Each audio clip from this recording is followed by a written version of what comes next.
출애굽기 13장에는 유월절에서 이어지는 무교절 절기에 대해서 말씀하고 있습니다.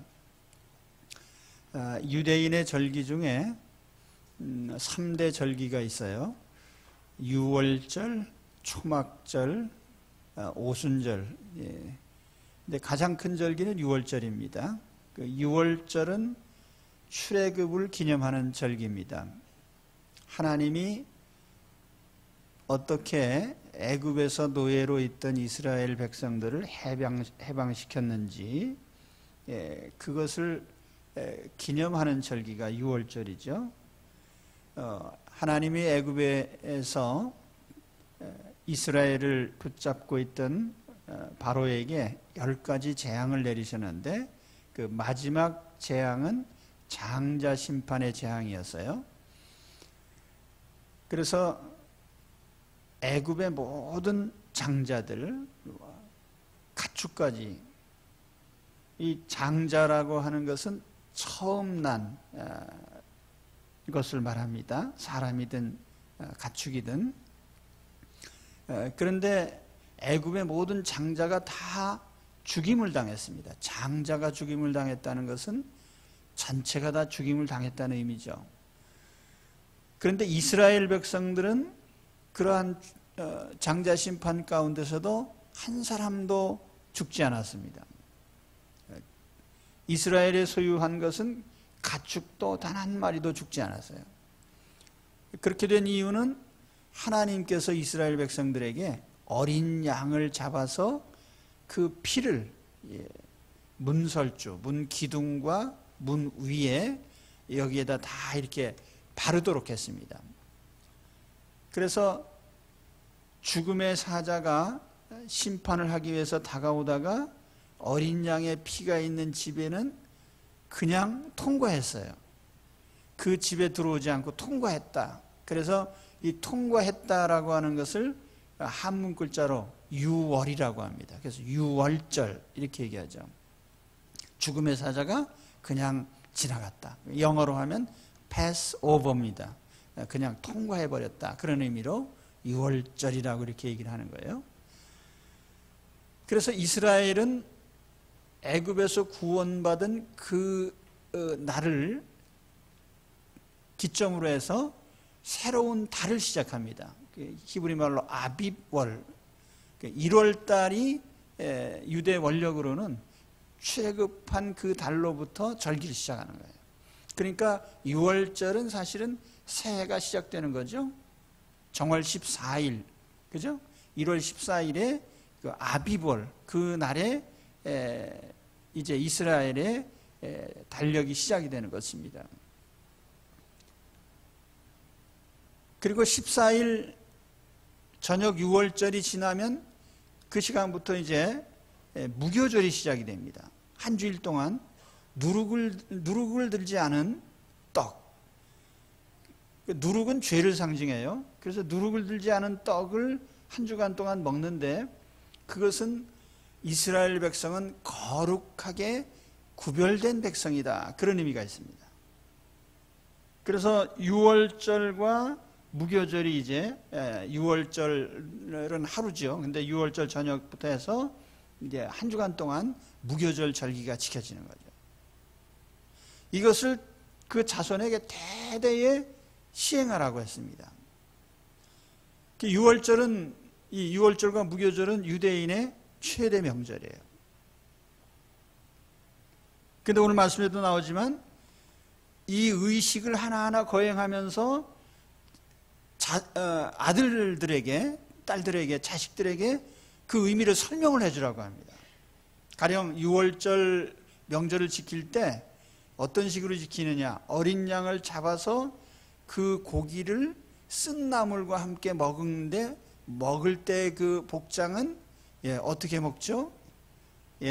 옷차림을 다 하고 그런 모습으로.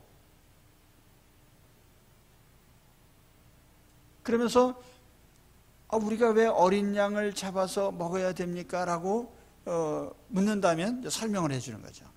과거 애굽에서 우리 민족이 애굽 사람들이 다 죽임을 당할 때 우리 민족이 구원받았는데 그때 어린 양의 피 때문에 우리가 심판을 받지 않고 다 구원받았다라고 하는 걸 설명해 주기 위한 거예요. 이게 신약적으로 보면은 어린 양은 예수님을 나타내는 거거든요.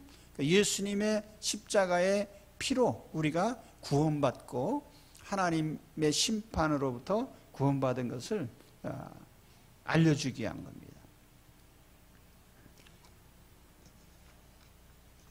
하나님께서는 이스라엘 백성들에게 이 유월절, 무교절 절기를 계속적으로 반복하면서 가르치도록 했습니다. 그래서 명절이라는 건 뭐예요? 반복되잖아요. 해마다 반복되잖아요. 반복적인 의미가 있어요. 그러면서 한 개인이 지키는 게 아니라 명절의 특징은 공동체적인 거죠. 그래서 이스라엘 공동체가 전체가 다 지키면서 가족별로 또 지키는 거예요. 그래서 저는 이 유월절과 이런 무교절 절기가 우리 명절과도 상당히 일맥상통한 점이 있다, 그런 생각을 합니다. 저는 우리 설날의 이런 의미를 두 가지 측면에서 살펴본다면은, 첫째는 그 문화적인 의미가 있는 거예요. 그 문화적 의미라고 하는 것은 부모가 가진 신앙과 사상을 그 명절이라는 것을 통해서 가족들에게, 자식들에게 전수해 주는 겁니다. 가령 우리가 설날 뭘 하죠? 전통적으로 보면은 뭐 차례를 지낸다든지 세배를 한다든지, 그렇죠? 혹은 성묘를 한다든지, 이런 의전에 뭐가 담겨 있을까?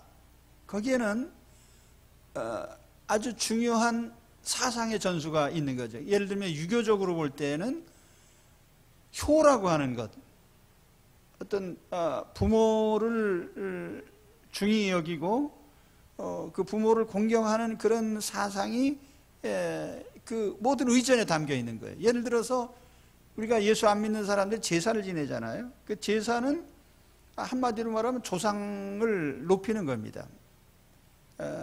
뭐 부모로부터, 부모만 하는 게 아니고, 그 앞에 모든 선대를 다 높이는, 조상이 있기 때문에 우리가 있다라고 하는 그런 이런 개념과 사상을 그런 의전을 통해서 이렇게 전하는 거예요. 그래서 옛날에 그 유교적 전통에 의하면은 집에 또 사당이 있습니다. 그래서 가령 뭐 우리가 어디 외출을 한다 했을 때는 항상 거기다가 인사를 하고 조상들한테 인사를 하는 거죠. 그래서 조상과 우리가 항상 일체, 한 공동체라고 하는 의식, 그리고 조상으로부터 우리가 어떤 소중한 가치를 물려받았다고 하는 그런 개념이 거기 들어있는 것입니다. 세배의식 속에도 사실은 부모를 공경하는 의미가 담겨 있죠.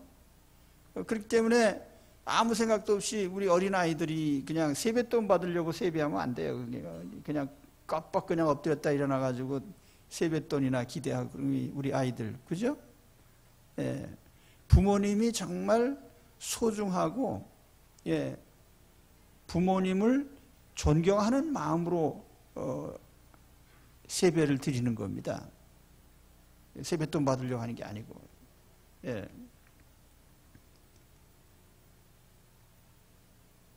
그래서 우리 그 조상들의 어떤 절기를 보면은 뭐 설날이 됐든 추석이 됐든 그때에 우리는 그런 의전을 통해서 부모가 가지고 있는 어떤 효 사상이라든지 가족 공동체의 소중함이라든지 이런 것을 이제 알려주는 거죠. 그 의전 속에 그런 게 담겨 있는 거예요. 그럼 우리 기독교인들이 설날을 지킬 때 어떤 의미가 있겠어요? 우리도 문화적인 의미가 있어요. 거기는 우리는 안 믿을 때에 우리는 조상 숭배의 사상을 심었지만 우리는 뭘 심어야 됩니까? 하나님의 은혜를 기억시키고 하나님께 받은 은혜를 전수해 주는, 우리 신앙을 전수하는 그런 자리가 되어야 되는 거죠. 하나님을 경외하고 우리 인생을 주신 분은 하나님이시고 인간에게 생사화복을 주장하시는 분은 다 하나님이시고 하나님의 섭리에 의해서 우리가 살아온 것에 대한 고백, 그리고 하나님이 베풀어 주신 은혜에 대한 고백. 사실 부모님을 주신 분도 하나님이시거든요. 그래서 이러한 것을 우리가 가정 설날에 예배 순서, 제가 설날 또 어떻게 예배 드리실지 또 막연하잖아요. 그래서 설교까지 다 해드렸으니까 그 예배 의식을 통해서 그 예배 의전이 중요해요. 특히 자녀들이 있다면 반드시 가정 예배를 설날 예배 초안대로 드리십시오. 그래서 자녀들이 설날 우리는 하나님의 은혜를 기억하는구나, 하나님이 우리 가족을 1년 동안 지켜주신 것에 대해서 하나님 은혜를 기억시키고 감사하는, 그래서 하나님의 섭리를 깨닫게 하는 그런 계기가 되어야 되는 거죠. 그래서 저는 이 세리머니라고 하는 거 굉장히 중요하게 생각합니다. 우리가 그래요, 누구든지 개인적으로 다 신앙이 있죠. 그런데 왜 하나님은 매주일 공동체가 나와서 같이 어떤 정해진 의식에 따라서 예배를 드리게 하죠? 그것이 의미가 있는 거예요. 그래서 의전이라고 하는 것은 하나님의 은혜를 실습하는 시간입니다. 이 의전 절차를 통해서 우리가 찬송을 부르고 헌금을 드리고 혹은 말씀을 듣고 찬양을 부르고 하는 이런 의전적인 절차들이 하나님을 높이고 하나님의 은혜를 받는 그런 것을 우리가 체험하게 하는 거죠. 그래서 설날이면 모여서 그냥 식사만 하고 헤어지지 마시고, 또 우리가 이 가족 공동체가 모였으면은 이런 의전적인 이런 것이 필요합니다. 그래서 문화적으로 본다면 우리는 전통적으로 부모대에 가진 신앙과 사상을 전승을 했다는 거죠, 자식들에게. 그러니까 우리가 안 믿는 사람들 보면은요, 제사를 굉장히 중요하게 생각하고 거기에 매여 살아요. 왜 그러냐면 거기에 가장 소중한 가치가 있다고 생각하기 때문에 그걸 가르치는 거예요. 근데 우리는, 믿는 사람들은 하나님을 믿는 신앙이 최고의 가치이기 때문에 우리는 이 예배 의전을 통해서 그걸 전승할 필요가 있는 거죠. 또 이 명절에 사회적 의미가 있는데, 그거는 뭐냐면 공동체 의식입니다. 공동체의 가치를 깨닫고 공동체의 화합과 단결을 도모하는 거예요. 이것도 아주 중요한 의미입니다. 이제 과거 이스라엘도 6월절, 초막절, 오순절 마찬가지입니다. 이런 명절을 지킬 때 개별적으로 지킨 게 아니라 국가적으로 또 가족 공동체적으로 그렇게 지키게 했어요. 여러분, 공동체의 가치를 인식시키는 거죠. 선민 이스라엘 하나님 백성은 하나의 공동체다. 그래서 그 모든 순서에 공동체적으로 참여를 시키는 겁니다. 우리가 매월 첫 주에 이 예배 드릴 때에 어린 자녀들이 있으면 같이 참여하면 좋겠습니다. 왜냐하면 어린 아이들이 의전적으로 그걸 배우는 거예요. 이 의전이라고 하는 것은 아주 그 교육과 훈련이 담겨 있는 거거든요. 그래서 이렇게 하다 보면 어린 아이들이 지금 모르죠. 왜 매월 첫 주에 교회에 나왔을까? 모르지. 그런데 나중에 점점 익히게 되는 겁니다. 성경의 교육 원리를 보면은 우리가 흔히 그렇게 교육 원리에서 얘기를 합니다. 사람은 알고 행한다, 알면 행한다. 그런데 성경은 행하고서 아는 것이 성경 훈련 방법이에요. 그러니까 어렸을 때 왜 행하는지를 모르죠. 그런데 하면서 이러니까 우리가 이런 의전을 행하는구나, 여기에 이런 의미가 담겨 있구나 하는 것을 깨닫게 되는 거예요. 그 의전 속에서. 무슬림들이 무섭게 늘어납니다. 기독교인들은 짜그러들고 있죠. 근데 무슬림들의 생활 속에서 보면은 뭐가 있느냐 하면은 하루 5번씩 메카를 향해서 절하는 순서가 있습니다. 뭐 아무것도 아니에요. 그냥 양탄자 하나 들고 다니다 쭉 피고서 엎드려서 이제 아무 데서나 시간만 되면. 근데 그게 무서운 훈련의 효과가 있는 거예요. 신앙적으로 보면은. 엎드려 절하는 그 동작이 뭘 의미하느냐. 그러한 반복적인 행위를 통해서 자기들의 그 알라에 대한 어떤 경배의식을 고취시키는 거예요. 항상. 그러니까 세상 없어도 그 일을 하거든요. 딴 일 하다 말고 일 중단하고. 근데 예수 믿는 사람 가운데 누가 시간 됐다고 해서 하던 일 중단하고 예배 드린 사람 있어요? 그러니까 우리는 그만큼 하나님과의 관계에 대한 중요성을 의전 속에서 무시하는 거죠. 근데 사실은 그래서 이게 의전이 중요하다는 겁니다. 주의를 반복적으로 지키는 이유가 하나님을 경배하는 것이 그만큼 소중하기 때문에 다른 것을 전폐하고 예배를 드리는 거예요. 그걸 통해서 우리가 하나님의 절대성과 하나님 경배하는 것이 얼마나 우리 인생에 중요한가를 우리가 학습하는 것입니다. 그래서 특별히 이 유대인들은 또 이제 이 구약 시대의 성도들은 공동체적으로 언제나 명절을 지켰다고 하는 것. 우리도 설날 지킬 때 공동체적으로 참여하는 것이 굉장히 중요해요. 최근 통계에 보면은 우리나라 1인 가족이 20%가 넘었습니다. 나홀로 가족들이. 그러다 보니까 세상 사는 걸 혼자 사는 걸로 이렇게 잘못 오해할 수가 있어요. 그리고 사실은 이 혼자 사는 것만큼 불행한 것이 없는 것입니다. 인간은 공동체적으로 살아야 행복하게 되어 있는 게 하나님 창조 원리거든요. 특히 가족 공동체, 공동 운명체라고 하는 인식을 가지고 가족이 함께하는 것 정말 중요합니다. 그래서 이 명절이 됐다가 하면은 그냥 우리가 간단하게 세배하는 걸로 끝내지 말고 부모와 자녀가 서로 대화를 나누고 서로 안부를 묻고 또 서로의 기쁨도 나누고.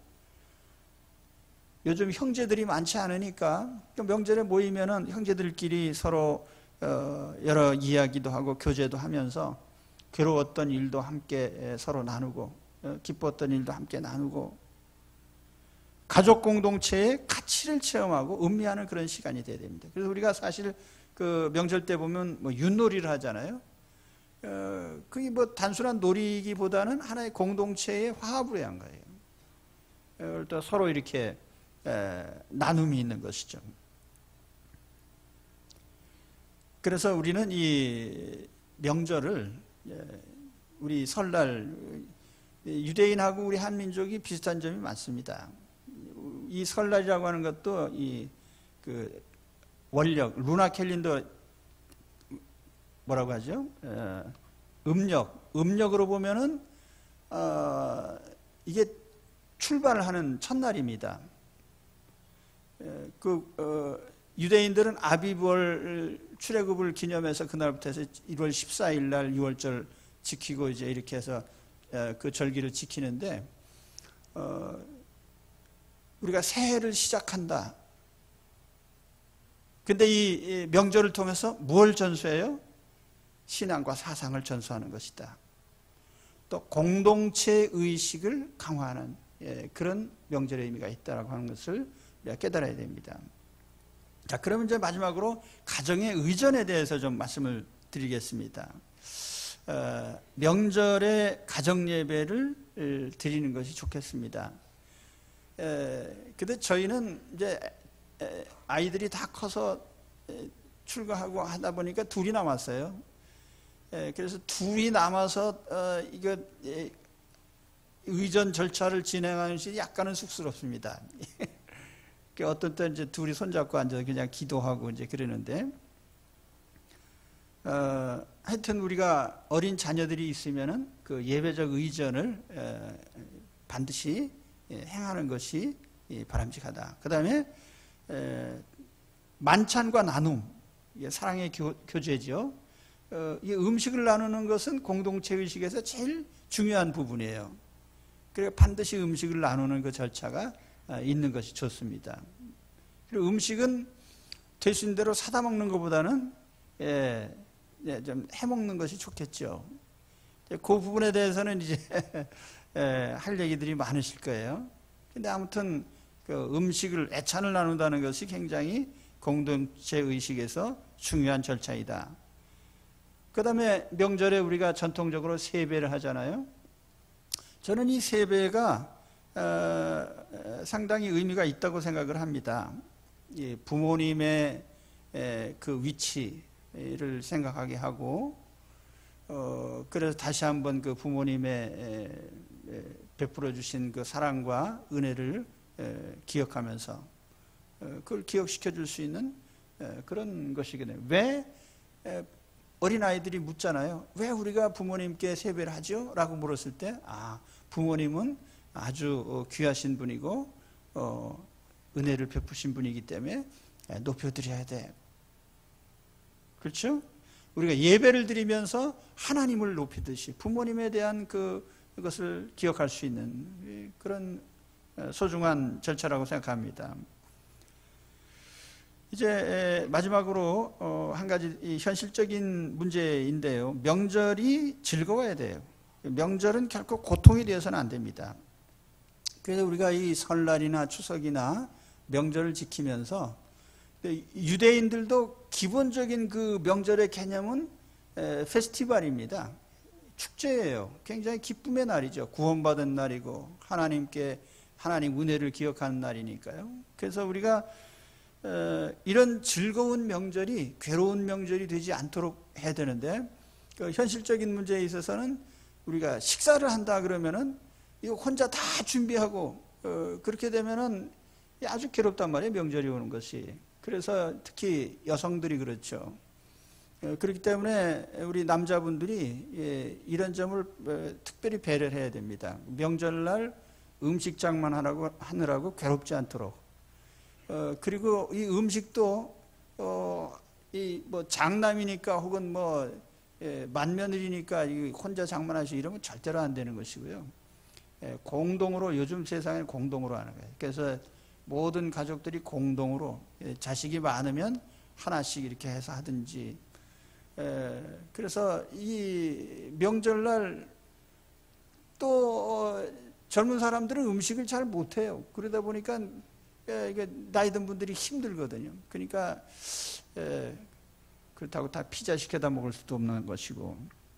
그래서 아무튼 이걸 논의를 하시라고요. 어떻게 하는 것이 우리 가족이 다 힘들지 않고 즐겁게 명절을 보낼 수 있을까에 대해서, 아니면 인터넷 보고서 그냥 한 20가지 그냥 주문하시든지, 어쨌든 즐거운 그 명절이 되도록 그렇게 하시고, 또 예를 들면 구체적으로 이 남녀가 입장이 다르거든요. 시댁을 갈 것이냐, 친정을 갈 것이냐. 저는 그래요.